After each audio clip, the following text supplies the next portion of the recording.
Live from the world's capital markets, here are the latest financial headlines brought to you by News Factory. Hello and welcome to Wednesday's financial news.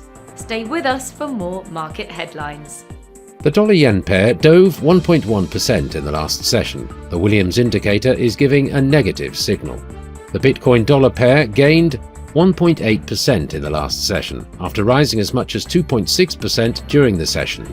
The ROC is giving a positive signal. The gold-dollar pair made a minor upwards correction in the last session, rising 0.2%. According to the Williams indicator, we are in an oversold market. The oil-dollar pair skyrocketed 4.1% in the last session. The ROC is giving a positive signal. Coming up, the choices from our chief analyst for today.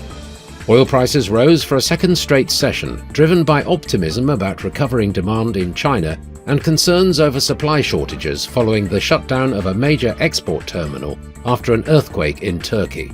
The dollar eased from its rally at the start of the week, but hovered near a one-month peak as traders raised their forecast of US Federal Reserve interest rate levels needed to tame inflation.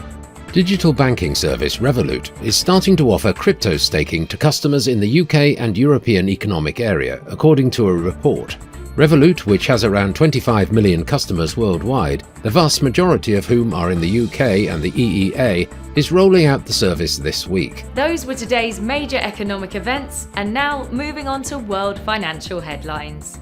The US MBA mortgage applications will be released at 1200 hours GMT. The US EIA crude oil stocks change at 1530 GMT. The French non-farm payrolls at 0745 GMT. The Portuguese unemployment rate will be released at 1100 hours GMT. Japan's Eco Watchers survey current at 0500 hours GMT. Japan's Eco Watchers survey outlook at 0500 hours GMT. We hope that you've enjoyed Wednesday's market outlook. On behalf of all of us here, we wish you a productive trading day. Be sure to join us tomorrow morning for the latest news and events from the financial markets.